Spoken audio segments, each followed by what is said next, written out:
Language acquisition device. This is by Noam Chomsky from the 1950s. He was fighting against the behaviorists such as Skinner, who thought Skinner thought that human beings just learn language by repeating what their parents said. But then some people realize that no, sometimes they don't repeat that. As we say, sometimes the kids say, "I put it," "I got," "my tooth are wrong." They say lots of things that are not even heard from their parents. So to understand the LAD, we need to think about the difference between mind versus brain. So brain is the human organ that processes everything, composed of neurons. You can observe the brain through MRI or CT scans. It's the concrete part of the brain. If we take a comparison with computer science, the brain will be the hardware, while the mind or the cognitive system is the software. It's abstract. You cannot see it. You can see the behavior coming from the mind. You can guess the connections that happen there, but we cannot see them directly. So the mind is a human ability. For example, I have my computer here. If I throw it through the wall and then it falls and the hardware gets broken, and I care only about my files in there. If I have my files and my software on the cloud, I will be able to retrieve the files. It's mine inside the files. Okay, so that gives us the idea of universal grammar. So universal grammar involves the idea that human beings can learn any native language in the world: Chinese, African languages, indigenous languages, anyone, when we are a baby. So there should be a grammar already in the human mind once we are born that contains all the possibilities of languages. So learning the native language is just adding sounds or words to those existing grammars and picking up some of them for our specific language.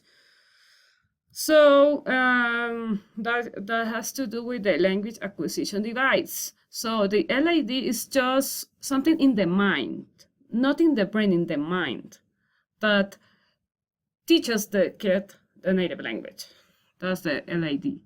If a child can learn any native language, there should be something in the mind that lets the child do that. The thing is, the neuroscience has been unable to find something specific in the brain that leads to learning a native language. There's an area here that is called the Wernicke area, but when I observe language processing in the CT scans, they realize that's not the only area that is involved. Sometimes the visual, sometimes the sound.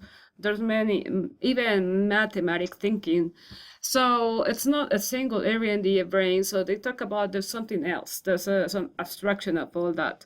No one teaches the native language. There's something in the mind that self-teaches the language. So basically the child self-teaches the language. So this ability, this thing that lets the kid self-teach the native language is the language acquisition device. So think about the mind as a storage room with all languages in the world.